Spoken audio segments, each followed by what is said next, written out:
What's up, everybody? Welcome to DFS by the numbers. These are my full card breakdown and predictions for UFC Vegas 23. We have Marvin Vettori versus Kevin Holland, and yeah, should be a good one here. Of course, it was supposed to be Darren Till versus Marvin Vettori, which is something I really wanted to see, but Kevin Holland stepping in on short notice after a honestly, it was an embarrassing performance against Derek Brunson, looking to stop Marvin Vettori, who has been on a roll as of late, just had a very dominant victory over Jack Hermansson. So, solid main event, and guys, we have 15 fights on this card, and I'm crossing my fingers. I know we're in Vegas, but we have a huge card. We have a lot to talk about today, and as far as the card as a whole goes, I think the card's very strong. Just to name a couple fights, Sadiq Yusuff, Arnold Allen as a co-main event is going to be very good. I think Julian Marquez, Sam Alvey is going to be an absolute war. I'm really curious to see how Nina Ansaroff looks coming off of a pregnancy going against Mackenzie Dern. Mike Perry, Dan Rodriguez is going to be a war. Just to name a couple more, I think Jack Shore, Hunter Azure is on the prelims, which I think that's one of the better fights on the card. And overall, I think the card is going to be very entertaining. I do have 2 bets so far for this card. It's probably going to be a lightish card for me, sitting back, waiting on some props, waiting on some live movement as well, but as always, it's another opportunity to make some money, and I've been on a little bit of a hot streak as of late, so hopefully keep it rolling with UFC Vegas 23. Do have some things to point out before we get started. I did a contest 2 weeks ago. It was for UFC 260. It was the Stipe Miocic versus Francis Ngannou combined significant strikes. And shout out to Reeve Beeve, was able to contact him, get him his money there. He guessed 47 significant strikes. The correct answer was 48. A lot of people were all over the place. I know it was kind of hard because it did not go the full 5 rounds. It went 2 rounds, but Reeve Beeve, one significant strike away, very impressive, was able to get him the money there. So shout out to Reeve Beeve. And I do have another announcement, special announcement to make. First of all, I do want to point out that it's always a great time to sign up on the Patreon. The most popular option or tier is going to be the UFC betting package. It's $10 a month. With that, you get access to the UFC statistical model that you see here that we'll go through in a second. First notice on all bets, beat a lot of line movement each and every week. It seems like a betting article that comes out on Friday, betting breakdown videos after I place a bet, my Hail Mary parlay, which is also on the article. I got my leans on there as well. And then access to Discord, which I think that's probably the biggest selling point, honestly. The Discord's popping week in and week out, lots of sharp guys in there. And something else I do want to point out is I actually brought somebody on the DFS by the numbers team. Shout out to Uncle Weezy. And I'm going to start implementing his model here, and let me get this out of the way. But yeah, this model is crazy. Uncle Weezy, somebody that's been in the Discord for a while now. I wanted to bring him on the team here because what he does with this model is fantastic, and we're going to kind of combine our stuff each week. So wanted to bring him on, and what he does is crazy. To seeing his statistical database, it's insane. I mean, he puts a lot of work into this, and if you think my bets suck, if you think my article sucks, man, this is more than worth $2.50 or whatever it is a week for this stuff. It really goes into detail. You got the record, the finishes and his wins, finishing the losses, experience, striking offense, striking defense, strength of schedule, just a lot of great stuff on here. Sam Alvey, you get to see all his fights, what happened in his fights. If you're a statistical guy like me, this is huge, and I've honestly never seen anything like this. There are stats on here that I didn't even know were stats. So, like I said, $10 a month. And I did, like I said, brought Uncle Weezy on here. I don't want to increase the price, but I did want to, increase the quality of my content. So $10 a month, really can't do much better than that, honestly. But yeah, lots of great stuff on there. So feel free to check that out. Like I said, all my bets will always be free. All my content's always going to be free, like the betting breakdown video, the live stream. But you guys signing up really helps me, not sell my bets or go behind a paywall, which is something I never want to do. So have over 250 members on there, and don't hesitate to sign up. It really does help me out and helps me do stuff like bring Uncle Weezy on in with this stat model, which is huge. So quick plug there. But with that said, before we get started, if you guys can leave a like on this video, subscribe if you have not yet. Really appreciate it. Shout out to all the supporters week in and week out. You guys are awesome. Never really had a problem with too many people. There are those trolls out there, but for the most part, you guys do rock. And of course, the Friday live stream is going to be 7 o'clock p.m. Eastern time as always. I'll go over my bets, final thoughts, weigh-ins, which probably going to be a lot of action at weigh-ins. I mean, we have 15 fights, 30 fighters. I'm sure there's going to be some stuff going down. So make sure you tune in to that Friday live stream video. But with all that out of the way, let's get into the breakdown, starting with Empa Kasanganay versus Sasha Polotnikov. And Empa Kasanganay, 27 years old, 5'11", 73-inch reach, 8-1 and 4-1 in his last 5 fights. That one last loss was A devastating knockout. I'm sure everybody's seen it. The viral knockout with Joaquin Buckley. Disgusting knockout. If you haven't seen it, where have you been? And if you haven't, go check it out right now. But crazy knockout. Probably one of the worst knockouts I've ever seen. Worst as in it was devastating. And then Sasha Polotnikov, 32 years old, 6'1", 72-inch reach. He is 6-2 and 4-1 in his last 5 fights. So Sasha being 32, a little bit less experience than Empa Kasanganay here, at least by 1 fight there in their pro MMA record. So interesting there. And we'll take a look at the odds. I mean, I'm kind of surprised. Empa Kasanganay opened up as a minus 250, currently minus 290. Sasha Polotnikov opened up plus 190, plus 245. And before I was going into this matchup, I thought Empa might be a great parlay piece, because from what I remembered in his last fight against Luis Kosuke, Sasha Polotnikov, he looked pretty bad in those first couple minutes, but Luis Kosuke really gassed out bad, and Kosuke actually closed, and this is insane, he closed as a minus 525 favorite against Sasha Polotnikov, and Kosuke was actually really close to getting Polotnikov out of there. He dropped him bad, and Kosuke literally had like 3.5 minutes of gas. After that, Polotnikov was able to take over. So I don't know. I was impressed somewhat, but I think it was more because Kosuke did gas out. So something to think about there. And as far as Empa goes, I really do like this guy's skill set. So I did think he was getting a little bit overrated. Maybe he is here. Maybe this line is a little bit too wide. And the big thing here is Empa is going to be coming down a weight class, going from 185 to 170 here. So I'm really curious to see him on the skills, because he looked pretty jacked at 185. So the weigh-ins are going to be important for this one, so tune into the Friday live stream for that. But the thing with Empa, I mean, very impressed with him. I think he's very strong. I think he has very good wrestling. We haven't seen a takedown from him yet in the UFC, but on the Contender Series, we have seen multiple takedowns. And the problem with Polotnikov is going to be that takedown defense. He has no takedown defense, it looks like. And when he is on his back, it doesn't look like he has much at all. So if Empa comes in here with the game plan of going there, getting takedowns, I think he has a clear path to victory. And that's probably why he's like minus 300 here. If it's on the feet, I honestly still favor Empa. I think Empa's striking is very good. Is his chin questionable at this point? I'd say no. I mean, he got flash knocked out with one of the best knockouts you ever see. So I don't really question his chin. And Sasha, if anything, if I'm going to be questioning anybody's chin, it's going to be the chin of Sasha. I mean, he's been knocked out twice in both of his losses. He was dropped by Luis Kosuke, just about finished. So the problem with Empa, though, is he's not a finisher. 0 knockout wins in 9 fights. And if you watch Empa Kasanganay's fights, you think, you know, how does this guy not have knockouts? Because this guy can crack, especially you see in the Maki Pitolo fight. That guy was throwing heat against Maki Pitolo. So I'm thinking maybe moving down a weight class could start bringing those knockouts, and what not a better fight than against Sasha Polotnikov here. Sasha Polotnikov kind of has that, you know, Vicente Luque, Eddie Wineland, defense where they're fighting with their hands down, relying on their chin. Of course, Eddie Wineland doesn't have the chin to do that. Luque does. Sasha Polotnikov as well does not have the chin to really fight with his hands down. I really don't like the striking defense of Sasha Polotnikov, so I actually wouldn't be shocked if Empa Kasanganay got a knockout here. And that's kind of what I'm rolling with. I'm going to say Empa gets his first knockout win against Sasha Polotnikov. I think he takes down Sasha. I think it's a clear path to victory on the feet. Sasha's very hittable, and I don't think he has the chin to really implement that style. So give me Empa Kasanganay to win by second round knockout. I'm really excited to see the return of Empa after an absolutely devastating knockout loss there against Joaquin Buckley.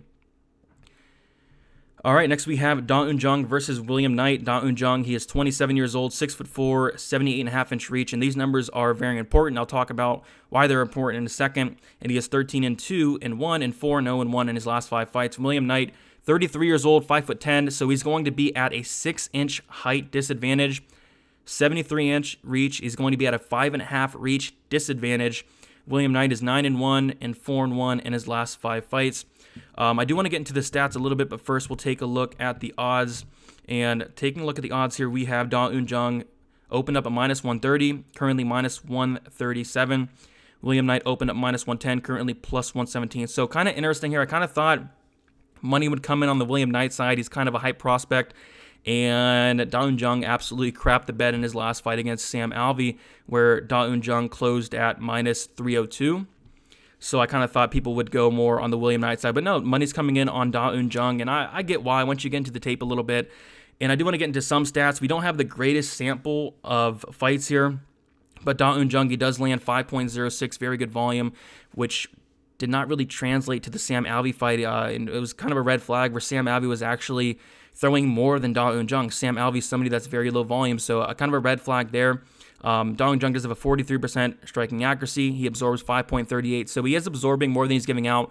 But a lot of that was because of the Khizriev Ibragimov fight. And if you haven't seen that fight, go back and watch it. It was very entertaining. Khizriev goes out there and throws like a 50-punch combo trying to knock out Jung. It was insane. It was fun. But Khizriev Ibragimov, of course, I don't think he's in the UFC anymore. And the big thing in that fight that I'd like to see was kind of the takedown defense. And I know it's against Khizriev Ibragimov, but Unjung was doing all of the right things. He was threatening with submissions on his takedowns. He looks very strong. It looks like he's very hard to take down. And yes, Khizriev did get him down 3 or 4 times, but there wasn't one point where Khizriev was able to hold him down. Unjung did a very good job at getting up. I believe he reversed him at one point as well. So I think Unjung's takedown defense looks very good. On paper, it's 83%, but he really only stuffed takedowns from Khizriev, I believe. So as far as William Knight goes, I'm not all that impressed with the guy. I mean, he lands 4.69 significant strikes per minute, 76% striking accuracy. He absorbs 2.88 significant strikes per minute, 33% striking defense. That's a really big red flag there, but he does go to his wrestling a lot. 3.76 takedowns for 15 minutes with a 66% takedown accuracy, very good. 63% takedown defense for William Knight as well. And I guess it could be kind of close, but if William Knight does not get takedowns here, I really don't see how he wins. Honestly, I think Jung is the better striker by a decent margin. Knight is just very hittable. In his one loss, he was knocked out by Tafon Nchukwu, which is, a very powerful striker, but Unjung can absolutely crack. This guy hits very, very hard, and Knight better go to the grappling, the takedowns, and he better go to it very fast because Jung, 92% finish rate, 77% by knockout, 15% by submission, 92% overall. And Jung has been submitted before in one of his losses, also has lost by decision. William Knight, 89% finish rate, so both guys very good finishers. Yeah, I'm gonna take Unjung. I kind of wanted to get him at plus money here. I kind of thought, he dropped the ball big time against Sam Alvey in a fight that he honestly probably lost. I scored it for Alvey 2-1 personally against William Knight, who a lot of hype on this guy. A lot of people liked him. A lot of people are picking him against Alonzo Menefield. But as far as where the line's at now, I'm probably going to pass. But I will pick him. I think he's gonna stuff the takedowns and knock out William Knight, give William Knight his second knockout loss. But if William Knight can, grind him against the cage, take him down, I can see that as well. But I think the more likely scenario is him stuffing the takedowns and putting it on Knight on the feet. So I'm going to take Unjung to win by, give me a first-round knockout. All right, interesting fight here. We have Jordan Griffin versus Luis Saldana. Saldana coming off the Contender Series. And we have Jordan Griffin, 31 years old, 5'10", 74.5-inch reach, 18-8 and 2-3 in his last 5 fights. Luis Saldana, 30 years old, 5'11", 73-inch reach, 14-6 and 4-1 in his last 5 fights. We'll take a look at the odds here. And we have Luis Saldana open up -170, currently -140. Jordan Griffin opened up +140, currently +120. So some money is coming in on the Jordan Griffin side. And I absolutely agree with that. I mean, it's kind of a tough fight to call, though. I think this fight should be lined closer to a pick'em, and then you see the line trending towards that way. There's just not much info or tape on Saldana. I think I was able to watch maybe 4, maybe 5 fights, and it's kind of crazy because he has 20 fights on his record, but a lot of these fights aren't available. A lot of that is because he's fighting some very poor competition. I mean, you go through this guy's record, and although his record 14-6 isn't that impressive, you look at the guys he's beating or facing, and some very atrocious records on there, so kind of a red flag there, but he looks like a decent striker. It looks like he's improving fight after fight, 30 years old. Some interesting thing to note is I did see a fight, but it kind of sucks because this fight was like 7 years ago. He was taken down like 3-4 times very easily, had nothing to offer off his back, and you can't take too much into that because it was like 7 years ago, but that's really all I had to see to kind of lean on the Jordan Griffin side here. Now, of course, Saldana is probably making improvements on that takedown defense, probably making improvements on that ground game, but Jordan Griffin's not a bad grappler. Brown belt in BJJ. Decent wrestler. We saw him go in there with the game plan of taking down Yusuff Zalal. I believe he took down Zalal 2 or 3 times in that fight. Looked pretty decent. The cardio did not hold up, and Zalal was able to easily piece him apart. And I don't know, it's kind of a clear-cut way to break this down. If Jordan Griffin comes in here with the game plan of, grinding out Saldana, pushing him against the cage, taking him down, I think he's very live for either a decision or maybe a submission. Saldana has been submitted twice. But if Griffin comes out here trying to strike with Saldana for some reason, I don't see why he would. But if he tries to strike with Saldana for 15 minutes, honestly, I know Jordan Griffin's very tough. He's been knocked out once, but honestly, I think Saldana could knock him out. I think Griffin's going to come in here, more experience in the UFC by a decent margin. I think he's going to come in here with the game plan of getting those takedowns, kind of like he did in the Yusuff Zalal fight. But as we all know, Yusuff Zalal has a really good takedown defense, decent takedown defense, and a very solid grappler as well. I think he's going to kind of grind out Saldana. Maybe the sub is live, but I'm kind of going to go with Jordan Griffin by decision. Not overly confident in it, but I do like Jordan Griffin to win by decision here. Probably a close-ish fight, but I do think it should be lying closer to a pick'em here. So I'm going with the dog and Jordan Griffin. All right, one of the best fights on the card here, and it's on the prelims. We have Jack Shore versus Hunter Azure. Shore, he's 26 years old, 5'8", 71-inch reach, 13-0, obviously 5-0 in his last 5 fights. Hunter Azure, he is 29 years old, 5'8", 70.5-inch reach, 9-1, and 4-1 in his last 5 fights. We'll take a look at the odds here. Jack Shore opened up -110. Interesting. And he's currently -160. Hunter Azure opened up -120, currently -140. Honestly, I kind of agree with the opener a little bit more. Pre-tape, I thought for sure I was going to pull the trigger on Jack Shore, but I actually think this fight's going to be a little bit closer than the line indicates. And going into the tape on Hunter Azure, this guy has a wrestling background. I believe he wrestled in college, and it really does, you can really see it. I mean, he has very good takedown defense, and it is so hard to take this guy down, at least early.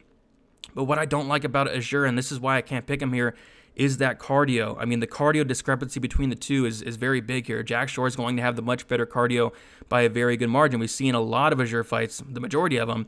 The longer the fight goes on, the more his opponents make him work, the less gas he has, and it gets easier and easier to take down Hunter Azure as the fight goes on. So I think the first round or so, round and a half, could be a little bit sketchy for Hunter or for Jack Shore here, but I think Jack Shore is going to come in here with the game plan of kind of grinding out Azure, maybe trying to take him down in that first round. Maybe he doesn't get those takedowns, but it's going to wear down Hunter Azure, and I do think as the fight goes on, once it gets into the second round, the third round, I do think the takedowns will come easier and easier for Jack Shore, and once it gets on the mat, Jack Shore is a phenom grappler, and I do think, honestly, probably can finish Azure late in the fight.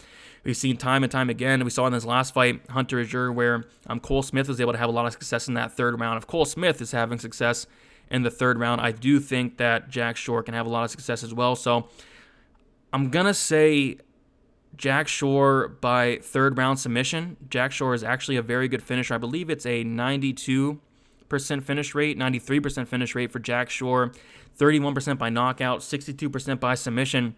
And I do think Hunter Azure is going to get finished here in that third round. So I like Jack Shore. Not sure if I'll bet him. If I was going to bet him, I would have loved that -110.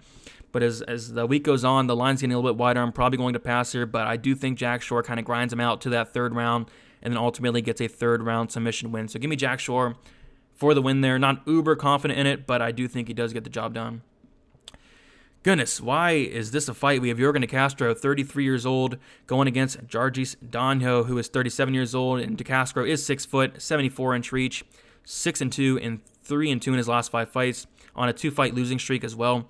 Jargis Danho, he is 37 years old, 6'3", going to have a 3-inch reach advantage, 75.5-inch reach, 1.5-inch reach advantage, 5-1 and 3-1, 5-1 and 1 and 3-1 and 1. In his last 5 fights. We'll take a look at the odds here. And we have, if I can find it, Yorgan De Castro as a really big favorite. Honestly, one of the biggest favorites on the card, which is kind of weird. -245, he opened up, currently -285. Danho opened up +185, currently +245. It's an interesting fight, very low-level fight. Honestly, we haven't seen Danho in, 4 years and 6 months? Yeah, that's insane. Even when he was fighting 4 years and 6 months, he was, not something to write home about as well. I'm gonna go with the more active fighter here in De Castro. I think he's somewhat decent, I guess. Very low volume, does pack a lot of power, decent leg kicks. Would I lay the -300 on this fight? No, I don't, because we just don't know what we're going to see out of Jargis Danho. I mean, a lot of question marks in this fight. I kind of want to see the weigh-ins and see how Danho does look. Just a massive layoff. 4 years and 6 months since we have seen him fight. And since his last win 5 years and 10 months ago. goodness. So if there's going to be a pass on this card, it's going to be this one. But I'm going to take De Castro to win. I'm going to say he wins, I don't know, a first-round knockout, I guess. Not confident in it. It could be a sloppy heavyweight fight, like we see more often than not, where it does go into the later rounds. De Castro has some very poor cardio, but from what I've seen, Daniel has even worse cardio, if that's even possible. So I'm going to take De Castro. Am I going to lay the minus 300? Definitely not, but I'm going to take De Castro to win by knockout. I think the layoff is just insane, and I think it's going to be too much. I'm going to go with the more active fighter, and, De Castro is dangerous. So give me Yorgan De Castro to win by first-round knockout. Don't love it. Interesting fight here. We have Ignacio Bahamondes versus John McDessie. Bahamondes, 23 years old, 6'3", so he's going to be younger by 12 years. He's going to have a, 7-inch height advantage, and he's going to have a 7.5-inch reach advantage here at 75.5-inch reach. And Bahamondes is 11-3, and he has 4-1 in his last 5 fights. John McDessie is 35 years old, 5'8", 68-inch reach, 17-7, and 3-2 in his last 5 fights. So yeah, Bahamondes coming off the Contender Series had a very good showing on there with a nice win. The dude's 23 years old, so we're gonna see massive improvements from him fight after fight. And his last loss, I want to say he was like 21 years old. So we're gonna see those improvements. And for me, it's kind of a First of all, I like Bahamondes. I think he's a very good striker. I think he's very technical. Really like the guy. But for me, it's more of a fade on John McDessie. And I know McDessie has more experience by a very decent margin, but he's definitely getting up there at age. 35 years old, coming off of I think it was an injury, and we haven't seen him fight, I want to say, in like 11 months and 3 weeks. 11 months, 3 weeks. So I'm going to take Bahamondes, and we'll take a look at the odds here. And Bahamondes is a decent-sized favorite. Opened up minus 205, currently minus 190. John McDessie opened up plus 165, currently plus 165 as well. I'm going to take Bahamondes to kind of stick on the outside, pick apart McDessie for the majority of the fight. I don't really see him knocking out McDessie. Maybe he does, but I think the volume's going to be too much. We see at times where McDessie is low volume, and Bahamondes seems to have some pretty solid volume. So I think he's definitely going to use that reach, and that reach is a very good reason why I am going with Bahamondes here. 75.5-inch reach compared to McDessie's 68. I think that's very huge, especially when Bahamondes is very good at using that range. You factor in the little bit of a layoff of John McDessie. You factor in him coming off of an injury. Really, I'm going to take the younger guy and Bahamondes to win by decision. Don't love the minus 190. I feel like McDessie could make this semi-close. He has a lot of experience, but 35 years old, lightweight. I don't love it. I'm going to go with Bahamondes to win by decision. All right, we have Norma Dumont versus Aaron Blanchfield. Dumont was supposed to take on Bay Malecki, I believe, which that would have been a dominating win for Norma Dumont. But Dumont, she is 30 years old, 5'7", 67-inch reach, 5-1, and 4-1 in her last 5 fights. Aaron Blanchfield, 21 years old, very young, 5'4", 68-inch reach, 6-1, and 4-1 in her last 5 fights. The big thing here we got to point out before we look into the odds is Blanchfield is a 125er coming up to 135. That's the big thing here, and that's going to be the biggest talking point, at least for me, in this fight, as I do think it's huge, and I'll kind of talk about why as we go through it. But taking a look at the odds, I could say they're a little wide. I mean, Dumont opened up as a minus 165, currently minus 255. Blanchfield opened up plus 135, currently plus 215. I see a lot of love on the Blanchfield side. I get it. I think she has a lot of upside, but at this weight class, I don't know if that's going to translate, especially against someone in Dumont, who is, she's pretty huge. I mean, she is going to have a 3-inch height advantage, and she's going to be the much thicker fighter by a decent margin. I can't wait to see the weigh-ins for that and see how they match up, but believe it or not, Blanchfield's going to have a 1-inch reach, but Blanchfield, very good grappler. If she is able to get this to the mat somehow, I think she could have some success, maybe, as a smaller fighter, but her grappling looks legit. Her striking is not there yet, and I do think it's going to be improving fight after fight, but the striking really isn't there yet. Dumont put on a nice showing in her last fight against Ashley Evans-Smith. She looked good. She looked very good. Her striking looked very good. What I remember about Norma Dumont is I saw an interview with her a couple fights ago when she was fighting Megan Anderson. She was already calling out Amanda Nunes before she fought Megan Anderson. If Amanda Nunes ever fought Norma Dumont, the fight would be over in probably like 20 seconds, 30 seconds. But Dumont, I do think she wins this fight. I think her being an actual 135er, and she's a huge 135. She even missed weight, I believe, in her last fight by a couple pounds. And I do think it's going to definitely show in the fight. I think Dumont's going to be able to stuff the takedowns. Maybe she wants to take down Blanchfield, stay safe on top, but pretty much outpoint her for 15 minutes. I don't necessarily see a finish, but I think Blanchfield has some upside. I do think she has some upside, but she needs to go back down to 125. Really hard to take her in this fight with Dumont being so much bigger. So give me Norma Dumont. Give me her to win by like a 30-27 unanimous decision there. But yeah, glad to see Blanchfield coming into the UFC, but just not the right weight class here. All right, interesting fight here. We have Mateusz Gamrot versus Scott Holtzman. Gamrot, he is 30 years old, 5'10", 72-inch reach, going to be 1 inch taller than Holtzman, going to have a 3-inch reach advantage. 17-1, 4-1 in his last 5 fights. Scott Holtzman, 37 years old, about to be 38 pretty soon here. 5'9", 69-inch reach, 14-4, and 3-2 in his last 5 fights. We'll take a look at the odds here. And Gamrot opened up -175. He's currently -235. Scott Holtzman opened up +145. He is currently +195. So lots of money coming in on the Gamrot side, opened up -175. So a lot of people very confident in him, and I definitely see why.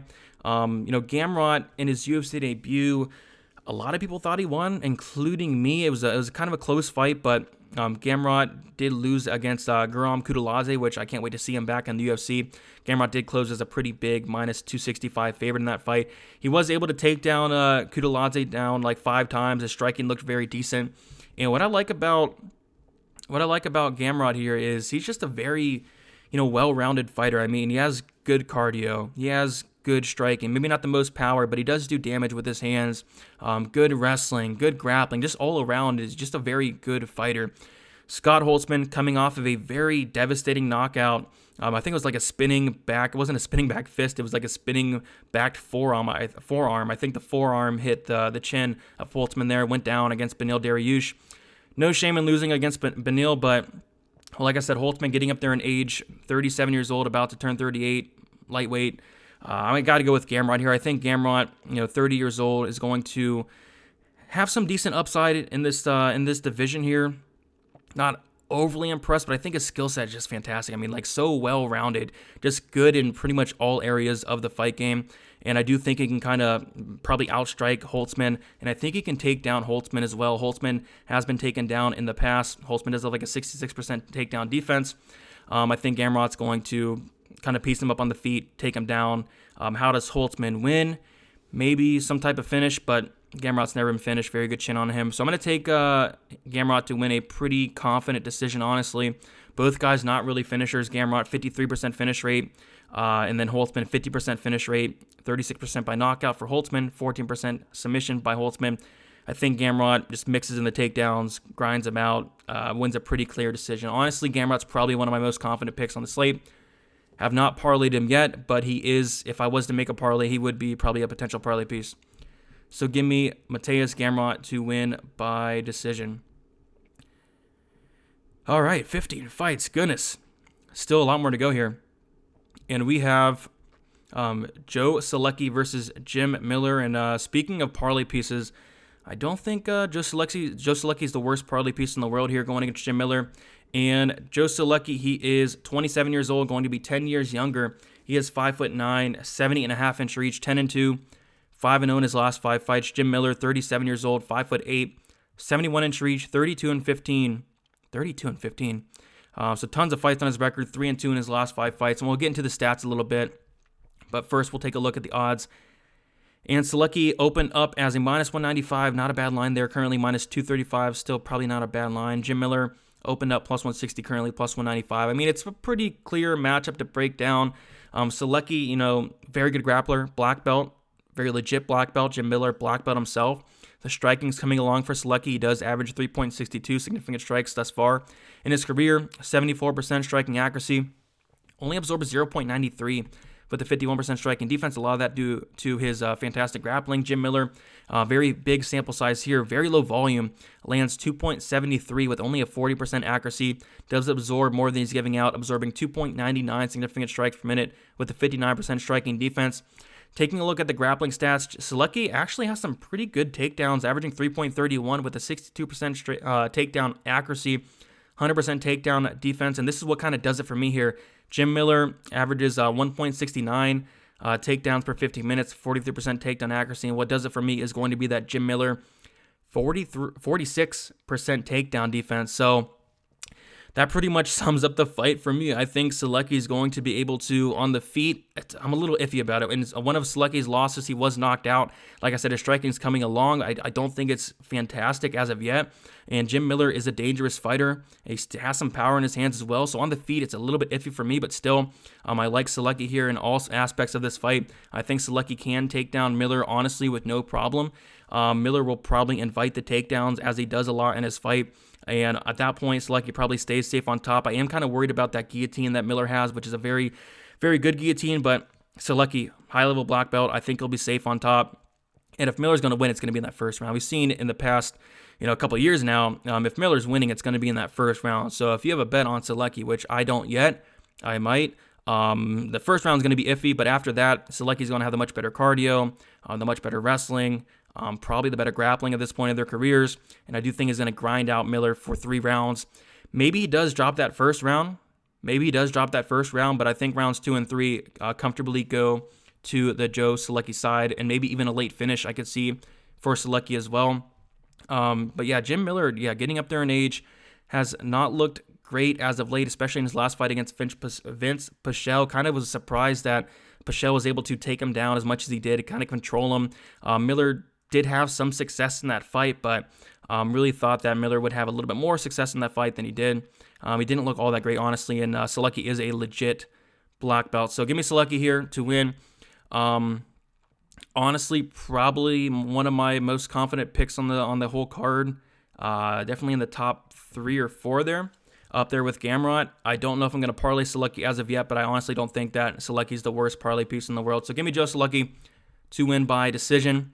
But I think a third-round submission wouldn't surprise me, as Solecki does have an 80% finish rate, 70% by submission. So, yeah, I think Solecki's a very good prospect. I think he has a lot of upside, and this is going to be a very big win for him if he gets a big name on his record like Jim Miller here. So give me Solecki to win by decision. All right. Goodness, this is a potential fight of the night here. We have Daniel Rodriguez versus Mike Perry. Daniel Rodriguez, D-Rod, he is 34 years old, 6'1", 74-inch reach, 13-2, and 4-1 in his last 5 fights. Mike Perry, 29 years old, going to be the younger fighter, 5'10", 71-inch reach, 14-7, and 3-2 in his last 5 fights. And yeah, we'll take a look at the odds here. And we have Daniel Rodriguez opened up -180, currently -150. Mike Perry opened up +150, and he's currently +130. Yeah, a lot of people picking Mike Perry, a lot of people betting Mike Perry. I thought I was going to be one of those people, but it's so hard to trust the guy, man. I mean, to be honest, I know there's this narrative out here that, Mike Perry is making a return. He's taking this serious. You look at the guy's Instagram, the guy is in phenomenal shape. He's taking this serious. He really is. His last couple fights, training with his girlfriend, hitting pads with his girlfriend in his corner. He's at a good camp now. I do think he is taking this serious, but Mike Perry has taken a ton of damage throughout his career, and we'll go back to the Vicente Luque fight, which was a close fight, but in that fight he took a lot of damage, as has he, prior to that. But in the Mickey Gall fight, this is what really disturbs me in a way. I mean, he looked pretty not good against Mickey Gall, who's not that high level at all, and Mike Perry was actually getting touched up a little bit by Mickey Gall, which was weird to see. And Mike Perry was actually wrestling Mickey Gall, which that was Mickey Gall's one path to victory, and Mickey Gall was able to hit him. And throughout his career, Mike Perry is a hittable guy, and we'll get into the stats a little bit. Mike Perry does absorb 4.82 significant strikes per minute, only giving out 4.35, so he is one of those fighters that is giving up more than he's giving out, which I don't like to see. A 54% striking defense, and he's very durable. He's only been knocked out once by Neal, but you go into the Tim Means fight, and I was all over Tim Means in that fight. Probably should have bet a little bit harder on that. Got Tim Means as a dog. He didn't look great. He once again turned into a wrestler grappler and was taking down Means in that first round. And after that, Means was piecing him up, hitting him hard. And yes, he has the chin to take those shots, but man, he was taking a lot of damage. He just did not look great. He looked very slow. He made Tim Means look fantastic. And Tim Means is somebody who's definitely towards the end of his career. So yes, he looked fantastic on Instagram. Yes, it looks like he's taking this serious, but I still can't trust the guy. I don't think the guy is all that there. You even see on his Twitter, he's still posting about this is going to be his last fight at 170. He said he can't cut the weight anymore. I would be kind of shocked if he did miss weight, because seeing his Instagram, he looks in great shape, but I do want to see the weigh-ins for this fight because Mike Perry did miss weight last time and he looked like crap, but he has taken it serious. I do think this fight's going to be close, so honestly, I'm not that impressed with Dan Rodriguez, but I will say I did think he won his last fight. I did think he won his last fight against Nicholas Dalby. And in that fight, we'll kind of go to the stats a little bit. You can't look into the stats too much, but in the first round, Rodriguez outlanded Dalby 31-17. In round 2, Rodriguez outlanded Dalby 17-9. Goodness. And then in round 3, Rodriguez outlanded Dalby 35-24. So which round did Dalby win? I don't know. Dalby did a lot of moving, running around. 0 for 7 on takedowns. Dalby was. I really thought D-Rod won that fight, and not only because I had a bet on him. I went back and watched, and I really do think D-Rod won that fight. But still, a lot of people thought that D-Rod should have put Dalby away. I was one of those people, and he didn't. So I don't know. I feel like Rodriguez is going to bring Mike Perry the fight he wants, and that's going to be a brawl. D-Rod's never been knocked out. Mike Perry has. D-Rod has been rocked before. We saw him rocked hard against Grant. But he's a durable guy. I think both these guys are very durable. I think this probably goes to decision. I think it's going to be very exciting. But, man, I think D-Rod he's hittable himself, but I think he's more defensively sound than Mike Perry, who his striking defense just does not look there in his whole career, and especially as of late. I mean, does not look good. But maybe I'm wrong. Maybe he is taking this very serious, which I do think he is, but is that going to be enough to beat D-Rod here? I don't know. Definitely passing on this fight. I was honestly tempted on the Mike Perry side of it, especially at an underdog price. I get the line probably is off, and the line is closing, but do I want to trust Mike Perry with my money? I really don't. I really don't. And honestly, if the line keeps dropping, if I can get D-Rod at like -120 for some reason, -130, probably be tempted in the D-Rod side. But I think the best move is to pass. Maybe the over is not a bad look because both guys are very durable. D-Rod's never been knocked out. Mike Perry's been knocked out once, typically very durable. I think the over, if anything. But this is one of those fights where I'm going to sit back and watch. But I will take Dan Rodriguez to win a very close decision. But honestly, this could be fight of the night here. So give me D-Rod for the win. All right, goodness. The people's main event here. We have Nina Ansaroff versus Mackenzie Dern. Ansaroff, 35 years old, 5'5", 65-inch reach, 10-6, 4-1 in her last 5 fights. Mackenzie Dern, 28 years old, 5'8", 63-inch reach, 10-1 and 4-1 in her last 5 fights. That one loss coming to Amanda Ribas. Not a bad loss there. We'll take a look at the odds, and this is kind of shocking to me. First of all, a couple things are shocking in this fight here. As far as the line goes, Ansaroff opened up +240, which is crazy. Currently -140, and she was sitting at -110 for a while there. Ultimately, she did get bet down to -140. Mackenzie Dern opened up -300. Obviously, a big mistake of a line there. Currently +120. So I kind of thought that the money would go back on the Dern side. I see a lot of people on Dern, obviously a very hyped fighter, probably one of the most hyped women's fighters, honestly, out there. You take a look at the Tapology votes, 82% going for Mackenzie Dern, 18% going for Nina Ansaroff, and there are some question marks that we have to address in this fight, and that's going to be Ansaroff is coming off of a decent-sized layoff. She's coming off of a pregnancy. We haven't seen her fight in 1 year and 9 months. Coming off the pregnancy, but I encourage you guys to go look at the Instagram of Nina Ansaroff. She is in some shape, like 6-pack and all. She is in some shape there, and I don't know, I'm just not all that impressed with Mackenzie Dern, and I kind of do want to get into the stats as I do think they're extremely important here. Nina Ansaroff does land 4.81 significant strikes per minute, 47% accuracy, does absorb 3.55, 54% striking defense. Mackenzie Dern averages 3.74 significant strikes per minute with a 38% striking accuracy, absorbs 3.81, so she is absorbing more than she's giving out, 61% striking defense. And this is where it gets very interesting, and I think this is the biggest talking point of this fight.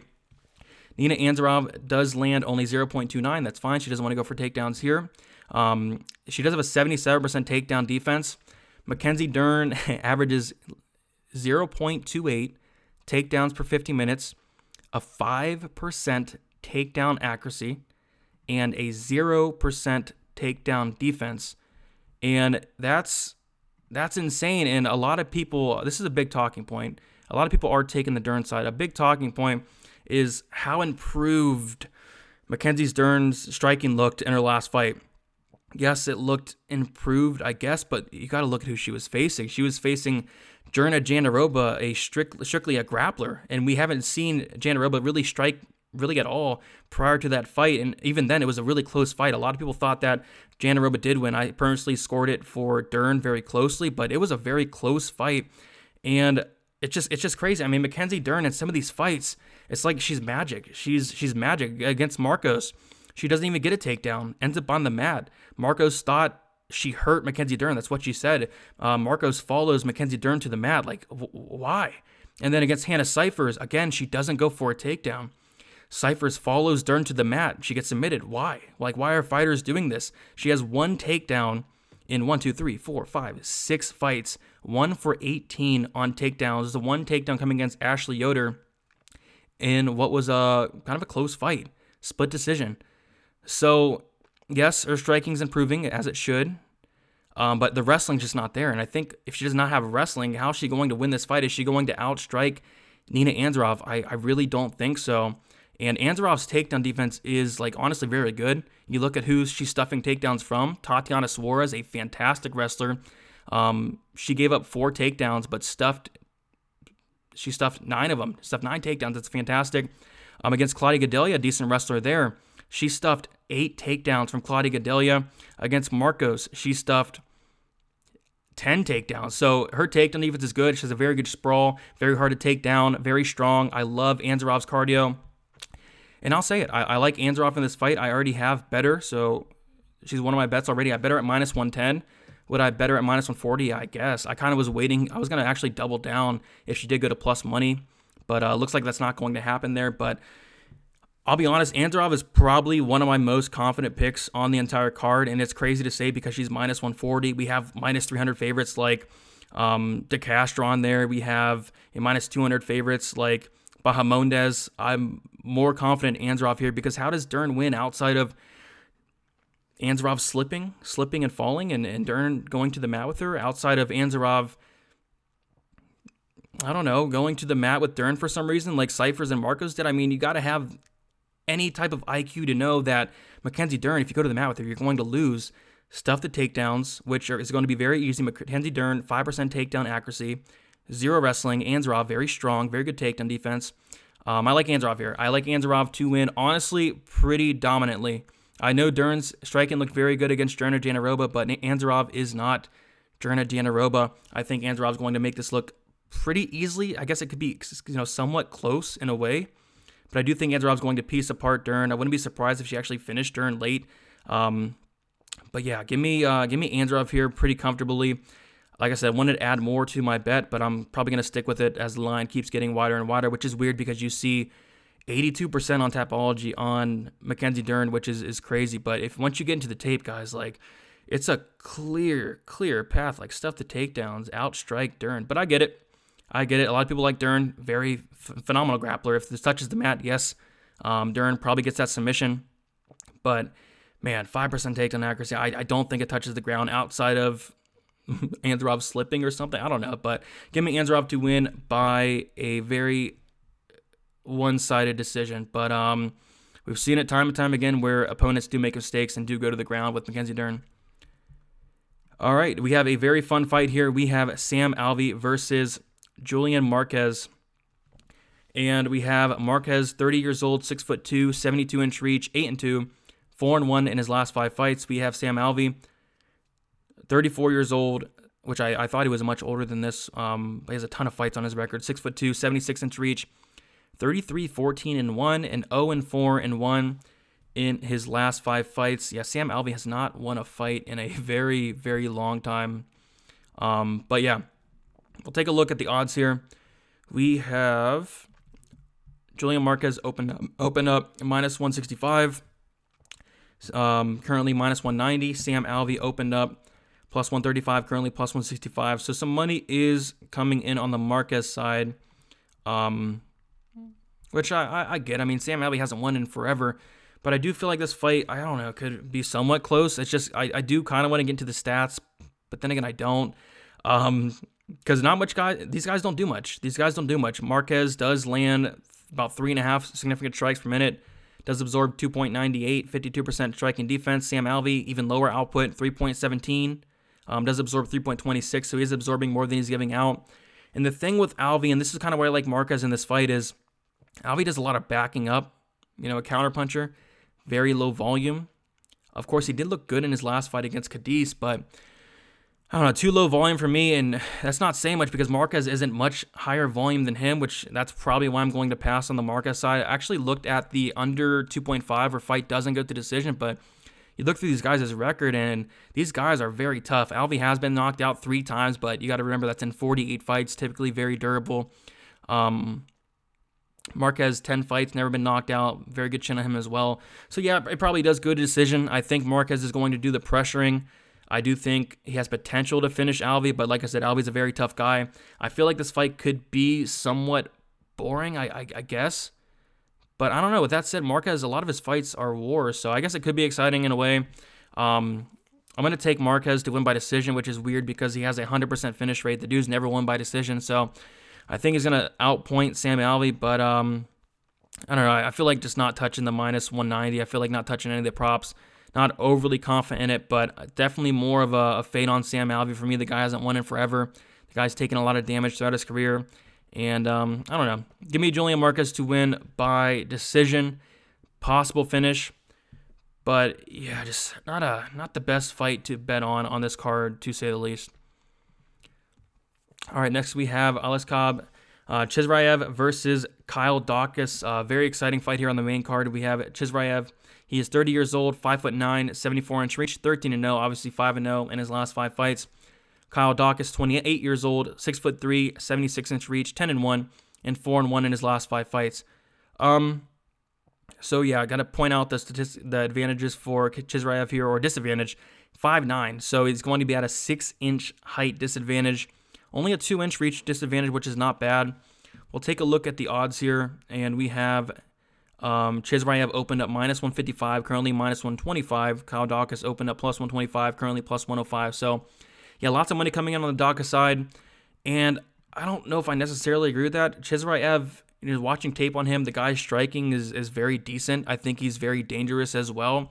If he gets on top, his ground and pound is phenomenal. He puts everything into, everything he does. He throws with a lot of intent, causing him to slow down in some fights, which that's kind of concerning there. Kyle Daukaus, a very tough guy. He's never been knocked out. His one loss is by decision to Brendan Allen in what was a very exciting fight where Brendan Allen hurt him very bad in that first round with the knee, but he's able to battle through that. Had some success against a very good grappler at times with Brendan Allen, but you've seen a lot of times where he was controlled on the mat versus Brendan Allen. And Chisoraev, I think, is a very good wrestler. It's kind of hard to gauge where his wrestling's at, though, because he hasn't fought the best level of competition. I think Daukaus has fought the better level of competition here, but this Chisoraev guy, he looks to be the real deal to me. I think he's going to have a striking advantage here. Daukaus' striking is not awful. I think he has a nice jab. He's very long, but I do think Chisoraev's a better striker here. I think Chisoraev has very good wrestling, and although Daukaus does have some good takedown defense, I do think he does get Daukaus down, kind of control him on top, but Daukaus has some good grappling, but Chisoraev has some good grappling himself, so I'm going to take Chisoraev. As far as a bet goes, I'm kind of waiting for the line. If I can get Chisoraev at like plus money or like minus 105, minus 110, I might take a look there, but as of now, probably going to pass. I do think I could play out somewhat close. Kyle Daukaus, who I once thought was the good Daukaus. I mean, both guys are good, but the good Daukaus. But Chris Daukaus is out there doing his thing.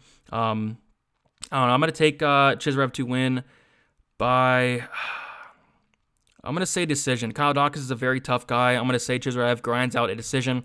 I think the third round could be a little bit iffy because his cardio does fall off. But I'm going to say Chisoraev does get those first 2 rounds and win a decision there in what should be a very fun fight. 2 guys I'm really looking forward to see coming Saturday. Speaking of 2 guys I really want to see, we have Sodiq Yusuff versus Arnold Allen. Yusuff, 27 years old, 5'9", 71-inch reach, 11-1, 5-0 in his last 5 fights. Arnold Allen, 27 years old, 5'8", 70-inch reach, 16-1 and 5-0 in his last 5 fights. We'll get into the stats a little bit as well, but we have Sodiq Yusuff opened up minus 195. Goodness. Currently minus 135. Arnold Allen opened up plus 160, currently plus 115. So lots of money coming in on the Arnold Allen side, which I do agree with because I do think this fight's going to play out very close. And we'll get into the stats a little bit. Bigger sample size on the Arnold Allen side, but Yusuff, he does land 6.10 significant strikes per minute with the 49% accuracy compared to Allen only landing 3.19 with a 41% striking accuracy. But the thing about Allen is he only absorbs 2 significant strikes, which is absolutely phenomenal. 67% striking defense. You can see it in the tape too. Allen is very good at not getting hit. He's very good at staying to the outside. He's very defensively sound. And as far as Yusuff, he does absorb 4.06, 58% striking defense. We'll get into the grappling stats a little bit. I don't really see much grappling, wrestling going on in this fight. I do probably see this playing out on the feet for the majority of the fight. Yusuff, no takedowns in the UFC. Arnold Allen does land 1.36, 52% accuracy. So maybe Allen does go for some takedowns here. But yeah, I feel like this fight is going to play out close. It's a tough fight to call. I mean, I've been flipping back and forth on this one. I'm going to slightly lean with Yusuff. I do think he's the more dangerous fighter. This guy throws with some serious power. Arnold Allen is so defensively sound, though, so I don't know if he's going to be able to land those big shots, but I do like the volume and the pressure that Yusuff brings. I love the pressure he brings, and I think that's going to be a big factor in this fight. I actually think the smaller cage is going to favor Yusuff as well. Allen's not going to be able to stay on the outside as well. But yeah, close fight. Arnold Allen, a fantastic fighter. Both guys fantastic fighters. I'm going to slightly lean with Yusuff. He does have a 1-inch reach advantage. Going to be an inch taller as well. I'm going to take Yusuff. I'm not overly confident in it. And you do see money coming in on Allen. And rightfully so. I think this fight's going to be very, very close. Another thing I don't like about Yusuff is he does slow down as the fight goes on, which I don't love. But yeah, this is going to be a big pass for me. I'm going to sit back and watch this fight. Two very, very good fighters that have potential in this featherweight division for sure. But I'm going to slightly lean with the power, the volume of Sadiq Yusuff here in what should be a very close fight. But yeah, no bet for me on this one. And now we have the main event. Before we get into it, if you guys can like the video, subscribe if you have not yet. Also tune into the Friday live stream, 7 o'clock p.m. Eastern Time, talking weigh-ins, talking betting, talking my bets, talking DraftKings, talking final thoughts, all that great stuff. Usually a great time. The show is about you guys. I communicate with the chat a lot and just get my final thoughts. So it's a good show. Tune into it on Friday. My betting breakdown video on Saturday as well. But yeah, with that said, we'll get into the main event here. And we have Kevin Holland coming in on short notice against Marvin Vettori, somebody that's been looking very, very good as of late. Marvin Vettori, he is 27 years old, 6 foot, 74-inch reach, 16-3-1, 4-1 in his last 5 fights. Kevin Holland, 28 years old, 6'3", 81-inch reach, 21-6, and 4-1 in his last 5 fights. We'll dig into the stats in a bit because I think the stats are very important in this fight. We'll kind of talk about why in a second. But taking a look at the odds here, we have Marvin Vettori opened up minus 275, currently minus 330. Kevin Holland opened up plus 215, currently plus 270. So, yeah, I mean, it's a pretty simple fight to break down. We'll get into the stats a little bit, though. Marvin Vettori, a very high-volume fighter, lands 4.78 significant strikes per minute with a 45% accuracy. Does absorb 3.19 with a 66% striking defense. Fantastic there.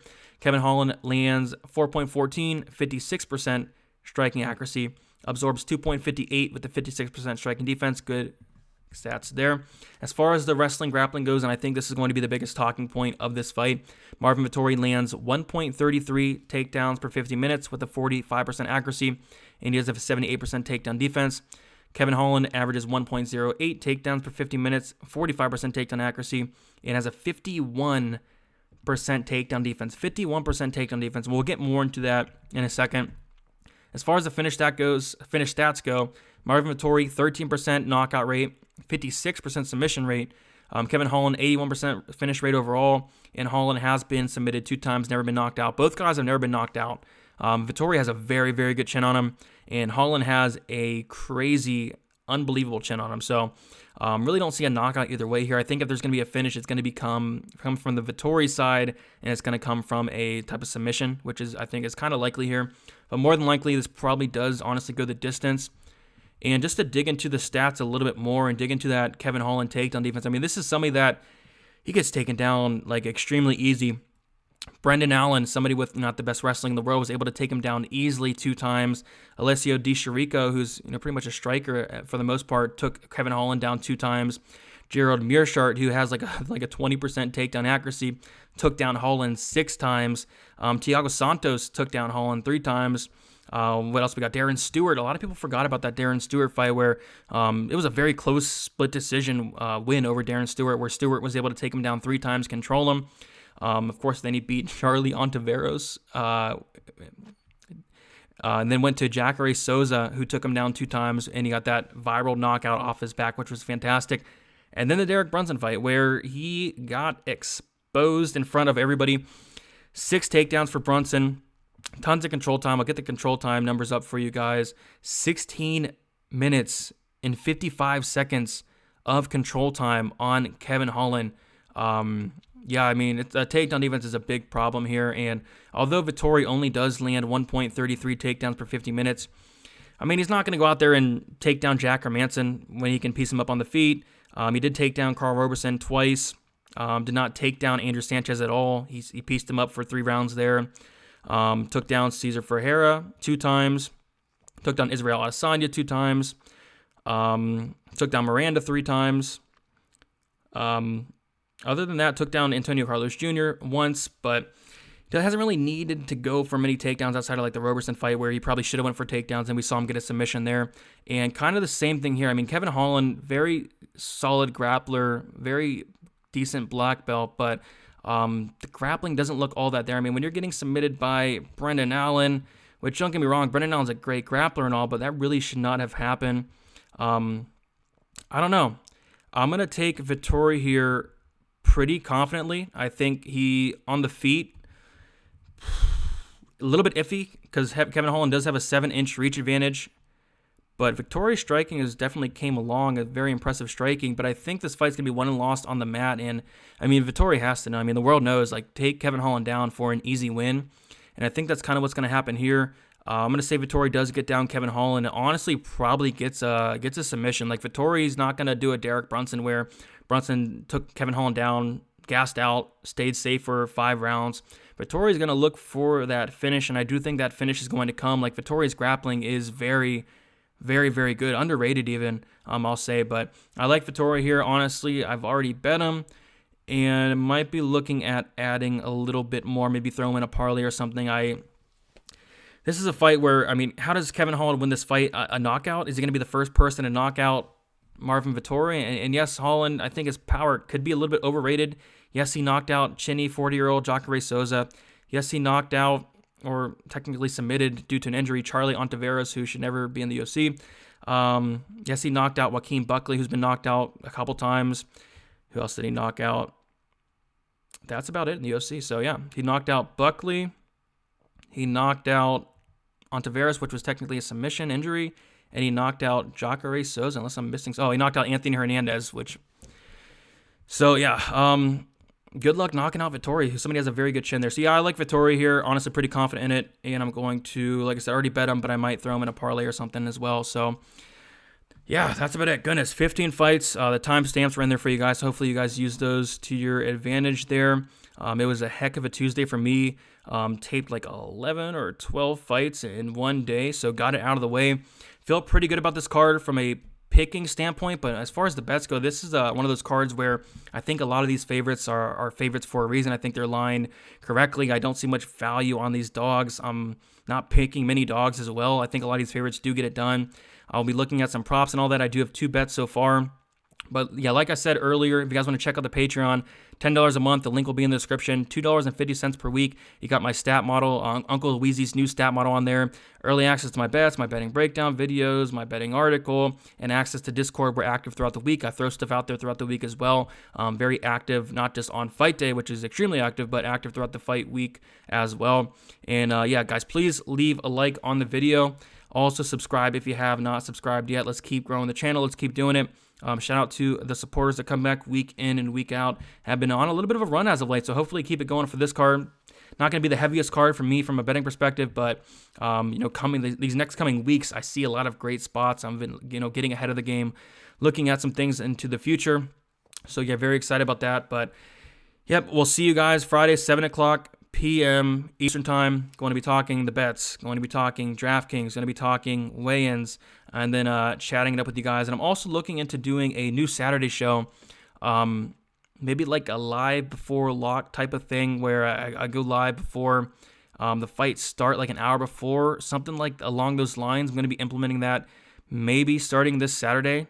And I'm also looking into doing extra content as well throughout the week for you guys as well. So lots of stuff planned, looking to do some big things here, and it's all thanks to you guys. So shout out to you guys. Good luck on your bet Saturday, and good luck on UFC Vegas 23.